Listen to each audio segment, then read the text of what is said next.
मित्रांनो, आतापर्यंत आपण एक्सक्रिशन अँड ऑस्मोरेग्युलेशन या टॉपिकमध्ये 4 लेक्चर झालेले आहेत. आता पुढचा 5व्या लेक्चरचा जो भाग आहे तो आहे रोल ऑफ किडनी इन ऑस्मोरेग्युलेशन. यापूर्वी तुम्हाला कल्पना आहे ऑस्मोरेग्युलेशन आणि एक्सक्रिशन दोन्हीचे मिनिंग आपण पाहिले होते. एक्सक्रिशन म्हणजे separation, collection and elimination of water, elimination of nitrogenous waste. हे असे वेस्ट ज्याच्यामध्ये नायट्रोजन आहे, जसे की आपण पाहिलं अमोनिया, युरिया आणि युरिक ॲसिड.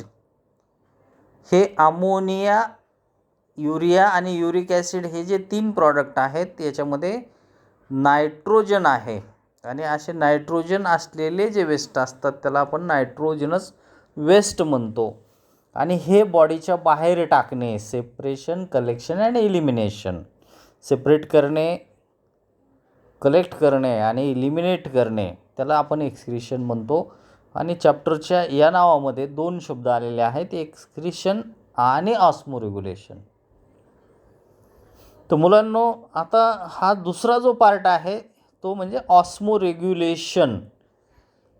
ऑस्मोरेग्युलेशन म्हणजे आपण पहिल्या लेक्चरमध्ये सुरुवातीला पाहिलं होतं की वॉटर आणि सॉल्ट या दोन्हीचं बॅलेन्स ठेवण्याची जी प्रक्रिया आहे त्याला म्हणायचं ऑस्मोरेग्युलेशन.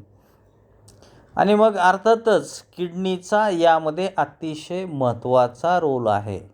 आणि म्हणून हा जो युनिट आहे छोटासा, याला नाव दिलेलं आहे रोल ऑफ किडनी इन ऑस्मोरेग्युलेशन. मग किडनीचा काय रोल आहे आपण पॉईंट टू पॉईंट बघूया. Reabsorption of water takes place in renal ट्युब्यूल.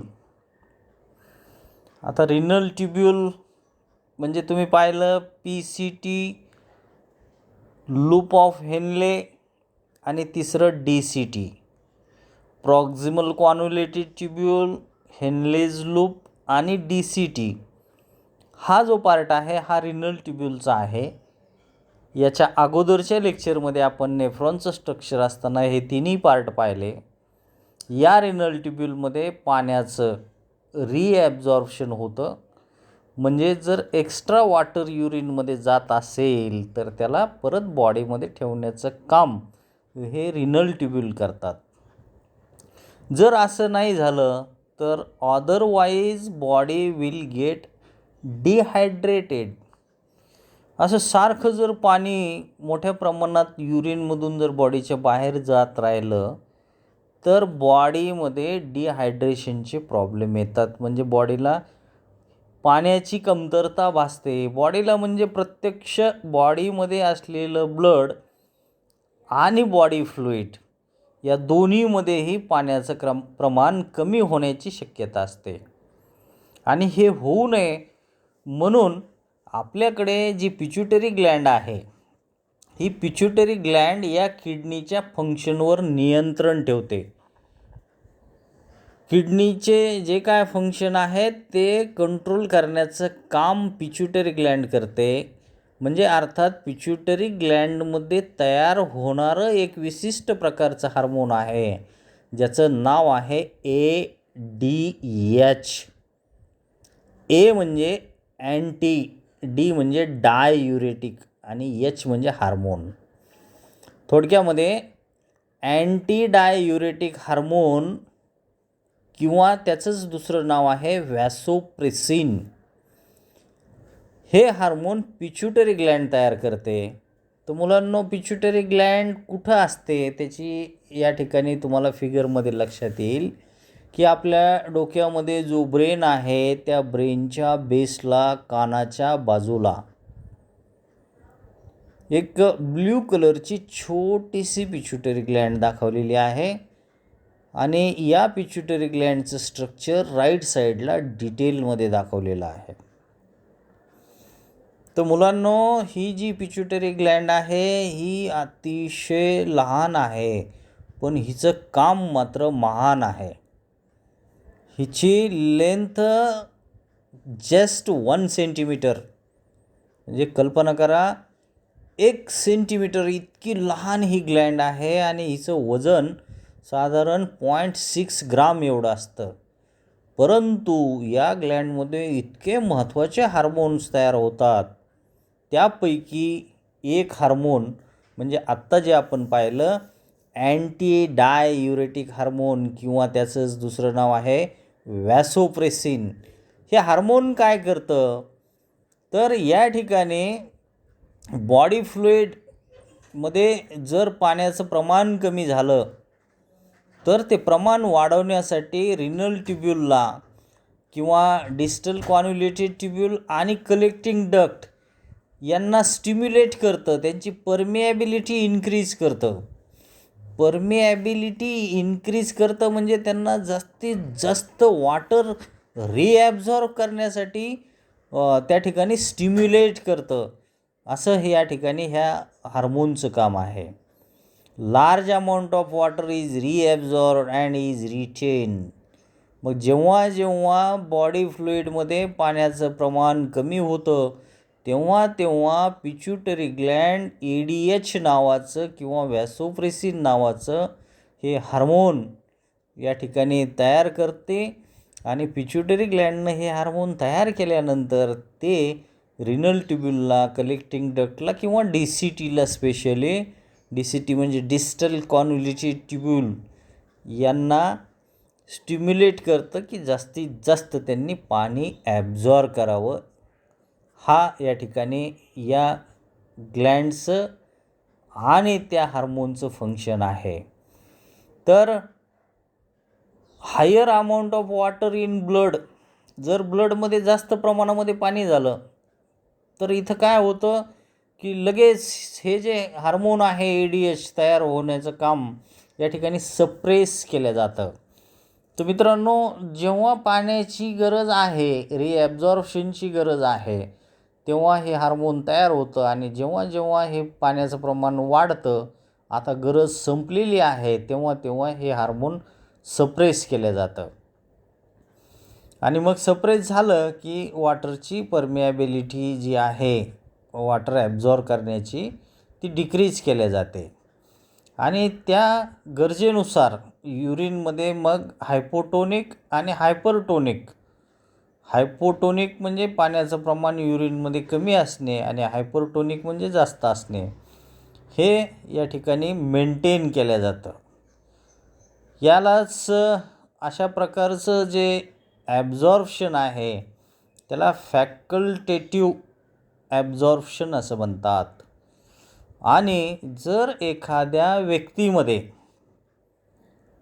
हा जर प्रॉब्लेम असेल की पिच्युटरी ग्लँड व्यवस्थित काम करत नाही आहे आणि ADH जेवढ्या प्रमाणामध्ये तयार व्हायला पाहिजे, अँटी डाययुरेटिक हार्मोन ज्याचं दुसरं नाव आपण पाहिलं व्हॅसोप्रेसिन, हे हार्मोन बॉडी फ्लुइडमध्ये जर पाण्याचं प्रमाण कमी झालं तर हे हार्मोन तयार होतं आणि मग बॉडी फ्लुइडमध्ये पाण्याचं प्रमाण वाढायला सुरुवात होते. कारण हे हार्मोन रिनल ट्युब्यूलला, DCTला आणि स्पेशली कलेक्टिंग डक्टला स्टिम्युलेट करतं आणि युरिनमधून जे काही जास्त पाणी जाणार आहे ते जाऊ देत नाही, ते ॲब्झॉर्ब केलं जातं. जर एखाद्यामध्ये हे हार्मोन कमी प्रमाणामध्ये तयार होत असेल तर त्या माणसाला डायबिटीस इन्सिपिडस हा डिसीज झालेला असतो.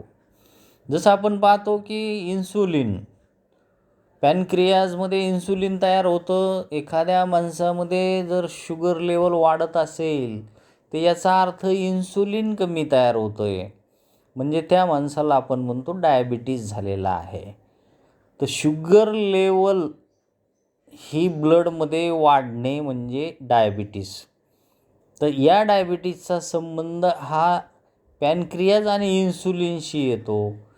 आता हा जो डायबिटीज आहे की त्या एखाद्या माणसामध्ये ADH अँटी डाययुरेटिक हार्मोन किंवा व्हॅसोप्रेसिन नावाचं हार्मोन जर कमी तयार होत असेल, गरजेप्रमाणे ते तयार होत नसेल, तर अशा व्यक्तींमध्ये वॉटरचं जास्त रिॲब्झॉर्प्शन होत नाही म्हणजे युरिनमधून मोठ्या प्रमाणामध्ये वॉटर लॉस होतो.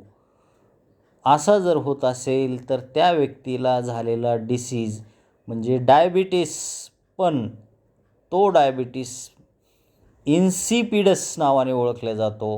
म्हणजे हा वेगळा डायबिटीस आहे.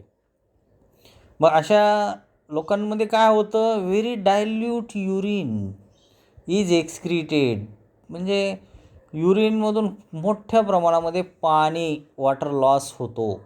Excreted out and person feels thirsty, आणि मग त्याला सारखी सारखी तहान लागते, त्याला सारखं सारखं पाणी प्यावं लागतं. आणि पाणी मिळणं गरजेचं आहे, कारण पाणी वॉटर लॉस या ठिकाणी युरिनमधून होतो आहे. म्हणून बॉडी फ्लुईडमध्ये, ब्लडमध्ये वॉटर लेवल जेवढी पाहिजे तेवढी मेंटेन करण्यासाठी त्याला सारखं सारखं पाणी प्यावं लागतं, त्याला तहान लागते. तर अशा प्रकारचा हा एक वेगळा डायबिटीस आहे. त्याला म्हणायचं डायबिटीस इन्सिपिडस. तर मुलांनो, या नंतरचा दुसरा जो भाग आहे तो आहे किडनी फेल्युअर. तर किडनी फेल्युअर शब्दावरूनच लक्षात येतं किडन्या फेल होणे म्हणजे किडनी व्यवस्थित काम करत नाही. रिनल फेल्युअरसुद्धा म्हणतात याला, कारण किडनीचं दुसरं नाव म्हणजे रिनल या नावाने आपण ओळखतो. जसं किडनीमध्ये जाणारी आर्टरी रिनल आर्टरी, किडनीमधून येणारी व्हेन रिनल व्हेन. असे रिनल हा शब्द स्पेशली किडनीसाठी वापरला जातो. आणि यालाच रिनल इनसफिशियन्सी असं सुद्धा शब्द वापरला आहे. ही एक मेडिकल कंडिशन आहे ज्याच्यामध्ये किडन्या फेल होतात.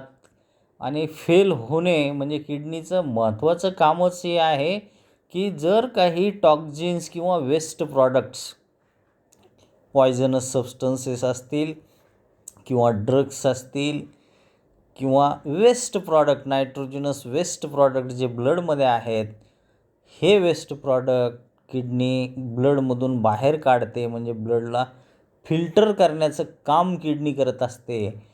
आणि किडनीचं हेच मेन फंक्शन आहे. आणि तेच फंक्शन जर किडनीकडून होत नसेल, म्हणजे ब्लड फिल्टर होतं आहे परंतु त्यामध्ये असलेले ड्रग्स, अनवॉन्टेड सबस्टन्सेस किंवा नायट्रोजनस वेस्ट हे व्यवस्थितरित्या ब्लडमधून फिल्टर होऊन बाजूला किडनीकडून टाकल्या जात नसतील, तर याचाच अर्थ किडनीचं काम हे इनसफिशियंट आहे, समाधानकारक नाही आहे. म्हणजेच किडनी प्रॉपर फंक्शन करत नाही. यालाच म्हणायचं किडनी फेल्युअर किंवा रिनल फेल्युअर. मग याच्यामध्ये दोन प्रकार येतात. एक म्हणजे ॲक्यूट आणि दुसरा म्हणजे क्रोनिक. तर काही हेल्थ प्रॉब्लेममुळे किंवा डिसिजेसमुळे सुद्धा किडनी फेल्युअर होऊ शकतो. परंतु महत्त्वाचं कारण हे आहे की किडनी फेल्युअर हा शब्द ॲक्युरेटली त्याच वेळेस वापरला जातो जेव्हा आपल्या किडनीमध्ये जो नेफ्रॉन आहे आणि त्या नेफ्रॉनमध्ये असलेला ग्लोमेरुलस, हा ग्लोमेरुलस जेव्हा ब्लड फिल्टर करतो तेव्हा फिल्टर केलेलं जे काय फिल्टर झालेली अमाऊंट आहे, म्हणजे त्याला आपण फिल्ट्रेट असं म्हणतो, ग्लोमेरुलर फिल्ट्रेट, याचा रेट जर हा कमी असेल तर त्याला प्रॉपरली किडनी फेल्युअर हा शब्द वापरला जातो. त्याचबरोबर किडनी फेल्युअर कसा ओळखला जातो, त्याच्यासाठी कोणती टेस्ट आहे, तर biochemically renal failure is typically detected by an elevated serum creatinine level. मग हे कशावरून लक्षात येतं, तर ब्लड टेस्ट केले जाते. डॉक्टर या ठिकाणी ब्लड टेस्ट करायला सांगतात. त्याचबरोबर युरिन टेस्ट पण केले जाते. आणि क्रिएटिन नावाचा जो सबस्टन्स आहे त्याची लेवल ही बघितली जाते. आता या ठिकाणी जे दिलेलं आहे सिरम म्हणजेच ब्लडमध्ये क्रिएटिनची लेवल डिटेक्ट केल्या जाते आणि त्यावरनं मग अंदाज बांधला जातो की किडनी किती प्रमाणामध्ये काम करत आहे. तर या ठिकाणी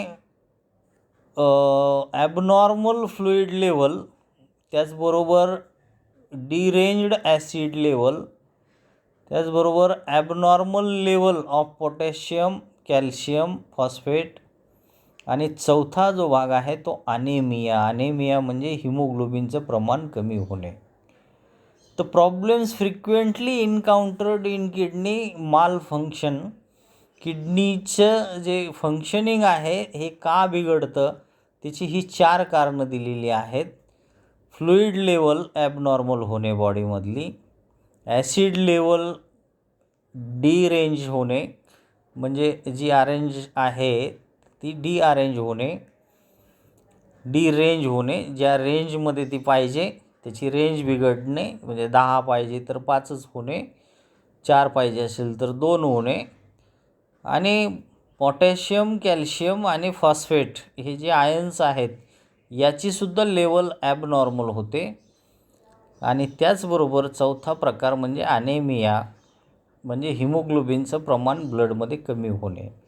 depending on the cause haematuria and proteinuria may occurs. आता हे 2 शब्द आहेत हिमॅटुरिया आणि प्रोटीनुरिया. हिमॅटुरियाचा अर्थ ब्रॅकेटमध्ये दिलेला आहे blood loss in the urine, युरिनमधून ब्लड लॉस होणे. प्रोटीनुरियाचा अर्थ दिलेला आहे protein loss in the urine. म्हणजे कधी ब्लड हे युरिनमधून जायला लागतं तर कधी प्रोटीन युरिनमधून जायला लागतं. अशा 2 कंडिशन या ठिकाणी किडनी फेल्युअरमध्ये पाहायला मिळतात. जर ब्लड जात असेल तर हिमॅटुरिया आणि प्रोटीन जात असतील तर प्रोटीनुरिया.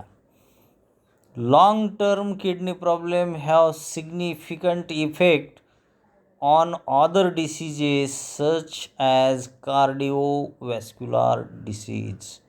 किडनीचा प्रॉब्लेम जर बराच काळ चालू असेल तर त्याचा परिणाम हा हार्टवर होतो आणि मग हार्टचे डिसीजेस व्हायला लागतात. त्यालाच कार्डिओवॅस्क्युलर डिसीज असं म्हणतात. कार्डिओवॅस्क्युलर म्हणजे कन्सर्न विथ द हार्ट. तर मित्रांनो या ठिकाणी किडनी फेल्युअर जो आहे त्याचे 2 प्रकार आत्ता आपण चर्चा केली. एक ॲक्यूट आणि दुसरा क्रोनिक. हे दोन्ही प्रकार आपल्याला कशावरून लक्षात येतात तर ब्लडची टेस्ट केल्यानंतर त्यामध्ये क्रिएटिनची लेवल काय आहे यावरून आपल्याला लक्षात येतं की किडनी नेमकी किती प्रमाणामध्ये काम करत आहे आणि किती प्रमाणामध्ये काम करत नाही. मग आता ॲक्यूट किडनी इंजुरी आणि दुसरं ॲक्यूट रिनल फेल्युअर असे हे 2 शब्द आहेत. तर एक हे आय म्हणजे acute kidney injury, previously called acute renal failure, is a rapidly progressive loss of renal function generally characterized by oliguria, body water and body fluid disturbances. Acute kidney injury can result from a variety of causes. Dialysis may be necessary to bridge the time gap required for treating these fundamental causes. बघा आता acute kidney injury त्याला अगोदर आपण acute renal failure असं म्हणत होतो. याच्यामध्ये काय होतं की किडनीचे फंक्शन लॉस व्हायला सुरुवात होते आणि ऑलिगुरिया नावाची कंडिशन येते. आता ऑलिगुरिया कंडिशन म्हणजे काय तर त्याचे डिटेल्स ब्रॅकेटमध्ये दिलेले आहेत. युरिन जेवढ्या प्रमाणामध्ये किडनीनं फिल्टर करायला पाहिजे तेवढ्या प्रमाणात होत नाही तर ते मोठ्या माणसामध्ये 400 ml दररोज ॲडल्टमध्ये आणि जर एखाद्या किलोचं बाळ जर असेल तर ते बाळ एका तासाला 0.5 ml युरिन किंवा 1 ml युरिन हे लहान बाळांमध्ये तयार होतं आहे. तर हा जो डिसीज आहे हा लहान मुलांनाही होऊ शकतो. त्याच्यामध्ये झालं तर 0.5 ml किंवा 1 ml युरिन किडनी बाहेर टाकते. तर फक्त 400 ml युरिन हे ॲडल्टमध्ये तयार होतं. असं जर होत असेल तर या कंडिशनला ऑलिगोरिया असं म्हणतात. म्हणजेच याचाच अर्थ त्याचं रिनल फंक्शन हे लॉस होत आहे, जे किडनी प्रॉपर फंक्शन करत नाही आहे. मग त्याचा परिणाम काय होतो की बॉडी वॉटर आणि बॉडी फ्लुइड याच्यामध्ये डिस्टर्बन्सेस निर्माण होतात. जेवढ्या प्रमाणामध्ये बॉडी फ्लुइडमध्ये वॉटर असायला पाहिजे ते वॉटर तेवढ्या प्रमाणामध्ये राहत नाही किंवा ते जास्त होतं. थोडक्यामध्ये त्याचं प्रमाण कमी किंवा जास्त होतं, पण बॅलेन्स मात्र मेंटेन होत नाही. त्यालाच या ठिकाणी कारण वेगवेगळे असू शकतात, पण डायलिसिस मात्र अशा माणसामध्ये करणं गरजेचं असतं. डायलिसिस जर केलं तर हे प्रमाण बॅलेन्स ठेवलं जातं. म्हणजे जे अनवॉन्टेड सबस्टन्सेस आहेत, नायट्रोजनस वेस्ट आहेत, ते आर्टिफिशियली कृत्रिमरित्या डायलिसिसवर ते किडनी काम करत नसल्यामुळे डायलिसिस म्हणजे आर्टिफिशियल किडनी लावून हे ब्लडमधून नायट्रोजनस वेस्ट बाहेर काढल्या जातात. आणि त्याचबरोबर जेवढं बॉडी फ्लुइड आणि ब्लडमध्ये पाण्याचं प्रमाण आवश्यक आहे वॉटर बॅलेन्स ठेवायचं, ते मेंटेन करण्याचं काम डायलिसिसच्या मार्फत केलं जातं. म्हणजे थोडक्यामध्ये डायलिसिस हा एक ब्रिज आहे की त्या ठिकाणी जे काय वेगवेगळे डिसिजेसमुळे किंवा किडनी फेल्युअरमुळे जे प्रॉब्लेम येत आहेत ते प्रॉब्लेम काही काळ डायलिसिसच्या माध्यमातून टाळता येतात. तर मुलांनो, क्रोनिक किडनी डिसीजमध्ये या ठिकाणी सिम्पटम्स हे थोडेसे स्लो आहेत आणि थोडेसे सिम्पटम्स पाहायला मिळतात, परंतु long term consequence of irreversible acute disease or part of disease progression. बघा, क्रोनिक किडनी डिसीज म्हणजे CKD कॅन डेव्हलप स्लोली. आता हा प्रॉपर किडनी डिसीज आहे. आपण किडनी फेल्युअर पाहिला, ॲक्यूट किडनी फेल्युअर, आणि प्रत्यक्ष किडनीला डिसीज होणे म्हणजे त्याचे फंक्शन हळूहळू स्लो होणे सुरुवातीला. आणि थोडेसे सिम्पटम्स इथं दाखवले जातात. Can be long term consequence म्हणजे result of irreversible that can not be reverse or cannot attain original position, acute disease or part of a disease progression. तर या ठिकाणी किडनी डिसीज हा जर क्रोनिक असेल, क्रोनिक म्हणजे खूप वाढलेला जर असेल, तर मात्र वेगवेगळे डिसीज या किडनीच्या फेल्युअरमुळे होऊ शकतात. आता डायलिसिस हा जो शब्द आला होता, या डायलिसिसमध्ये मी तुम्हाला सांगितलं की कृत्रिम किडनी बसवल्या जाते. जसं की किडनी आता प्रॉपर फंक्शन करत नाही आहे. फिगरमध्ये तुमच्या लक्षात येईल की त्या ज्याची किडनी फेल झालेली आहे अशा व्यक्तीच्या हाताला, मनगटाच्या जवळ रिस्टला जी काय रेडियल आर्टरी आहे, त्या रेडियल आर्टरीमधून ब्लड बाहेर घेतलं जातं आणि ते ब्लड डायलिसिस सोल्युशनमध्ये सोडतात.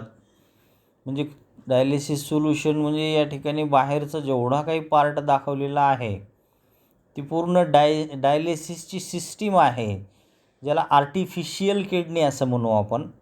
आणि या सिस्टीममधून डायलिसिस सोल्युशनमधून ब्लड गेल्याच्या नंतर ते वेगवेगळ्या माध्यमामधून सेमी परमिएबल मेम्ब्रेन्स तिथं असतात त्या ट्यूबमध्ये. Red blood cells, blood protein, salt, waste products असे वेगवेगळ्या कलरमध्ये इथे दाखवलेले आहेत. त्याच्यामध्ये ते जातात आणि डायलिसिससाठी लागणारं टेम्परेचर वगैरे तिथं मेंटेन केलं जातं. गरजेप्रमाणे एअर आणि CO2 कंप्रेस केला जातो आणि ब्लड व्यवस्थित फिल्टर झाल्याच्या नंतर पुन्हा त्याच्या बॉडीमध्ये त्या व्यक्तीच्या सोडल्या जातं. तर ही जी पूर्ण सिस्टीम आहे हे आर्टिफिशियल सिस्टीम आहे, म्हणजे आर्टिफिशियल किडनी. थोडक्यामध्ये बॉडीमध्ये किडनी ज्या पद्धतीनं फंक्शन करते तसं आता किडनी काम करत नाही आहे, किडनी फेल झालेली आहे. मग तो व्यक्ती अशी जर किडनी फेल झाली तर त्याची डेथ होऊ शकते. म्हणून तिचा ब्रिज म्हणून त्याचा टाईम गॅप हा मॅच करण्यासाठी, त्याचं लाईफ थोडंसं एक्सटेंड करण्यासाठी अशा प्रकारचे डायलिसिस इथं त्या पेशंटसाठी वापरल्या जातात. तर पहिल्याच पॉईंटमध्ये दिलेलं आहे, ही आर्टिफिशियल रिप्लेसमेंट आहे, कृत्रिम रिप्लेसमेंट आहे, कायमस्वरूपी नाही. Dialysis may be used for those with an acute disturbance in kidney function. ज्याला किडनी कामच करत नाही आहे अशा पेशंटमध्ये याचा वापर करतात. आणि त्याचबरोबर क्रोनिकली रुजनिंग म्हणजे अतिशय बॅड कंडिशन आहे अशा वेळेस, आणि ॲक्यूट रिनल फेल्युअर किंवा ॲक्यूट किडनी इंजुरी जर झालेली असेल तर डायलिसिस वापरतात. A state known as chronic kidney disease stage 5, previously chronic renal failure or end stage kidney disease असं सुद्धा याला म्हणतात.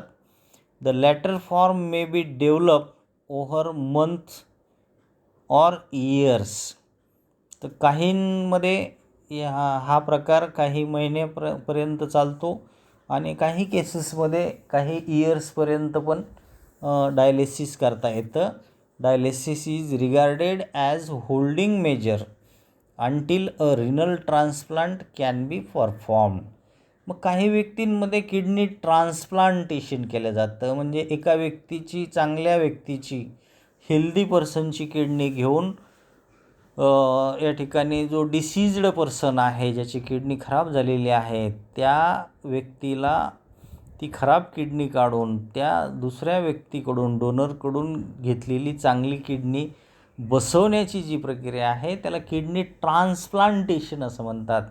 आणि मग अशा वेळेस त्याची ती किडनी काढणे आणि दुसरी बसवणे या दरम्यानमध्ये किडनीचं फंक्शन करण्यासाठी सुद्धा डायलिसिस वापरतात, म्हणून त्याला होल्डिंग मेजर असं नाव दिलेलं आहे. Sometimes as the only supportive measure in those for whom a transplant would be inappropriate. जर या ठिकाणी अनसुटेबल म्हणजे इनॲप्रोप्रिएट सपोर्टिव्ह मेजर जे आहेत हे जर या ठिकाणी कमी पडत असतील तर ते ट्रान्सप्लांट करत असताना या डायलिसिसचा वापर केला जातो. The kidneys maintain the bodies internal equilibrium of water and mineral. Equilibrium म्हणजे समतोल ठेवणे, बॉडीमध्ये इंटरनल इक्विलिब्रियम आतमधला समतोल ठेवण्याचं काम ही किडनी करत असते. जसं की sodium, potassium, chlorine, calcium, phosphorus, magnesium आणि सल्फेट हे जे मिनरल आहेत, वॉटर अँड सॉल्ट बॅलेन्स असं आपण जेव्हा म्हणतो तेव्हा वॉटर आणि हे मिनरलचं बॅलेन्स म्हणजेच इक्विलिब्रियम ठेवण्याचं काम किडनी करते. Those acidic metabolism and products that the body can not get rid of वाया respiration are also excreted through the kidney. जे काही एक्सक्रेटरी प्रॉडक्ट्स आहेत, मेटाबॉलिक एंड प्रॉडक्ट्स जे ॲसिडिक आहेत, ते बॉडीच्या बाहेर टाकताना रेस्पिरेटरी सिस्टीम ही बाहेर टाकत असते. आणि जर समजा चुकून रेस्पिरेटरी सिस्टीमकडून ते जर बाहेर गेले नाहीत तर किडनी त्याला एक्सक्रीट करण्यासाठी मदत करते. Kidney also function as a part of the endocrine system producing erythropoietin and calcitriol. Calcitriol आणि इरेथ्रोपोएटिन नावाचे 2 प्रॉडक्ट हे एंडोक्राईन सिस्टीम तयार करते. आणि एंडोक्राईन सिस्टीम तयार करते म्हणजे प्रत्यक्ष किडनी ती तयार करत असते, कारण किडनी ही एक्सक्रिशन ऑस्मोरेग्युलेशनसोबतच एंडोक्राईन सिस्टीमचं सुद्धा काम करते. Erythropoietin is involved in the production of red blood cells and calcitriol plays a role in bone formation. म्हणजे किडनीकडून हे जे 2 प्रॉडक्ट तयार केले जातात त्यापैकी इरॅथ्रोपोएटिन हे लाल रक्तपेशी तयार करण्यासाठी मदत करतं, तर कॅलसिट्रिऑल हे आपले बोन मजबूत करण्यासाठी किंवा तयार करण्यासाठी काम करत असतं.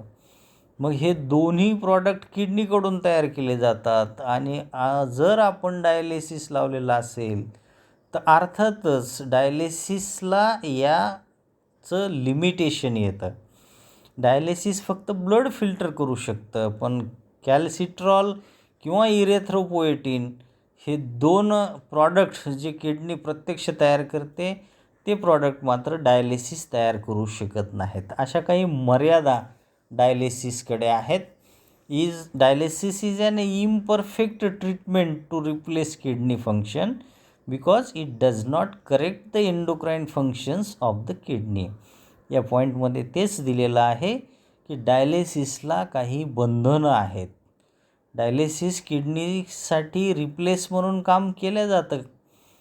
किडनीचे काही फंक्शन डायलिसिस निश्चित करतं, परंतु असे काही एंडोक्राईन फंक्शन्स जे आहेत, जसे की वरच्या पॉईंटमध्ये आपण पाहिलं इरॅथ्रोपोएटिन आणि कॅलसिट्रॉल हे जे प्रॉडक्ट किडनी तयार करते हे मात्र डायलिसिस तयार नाही करू शकत.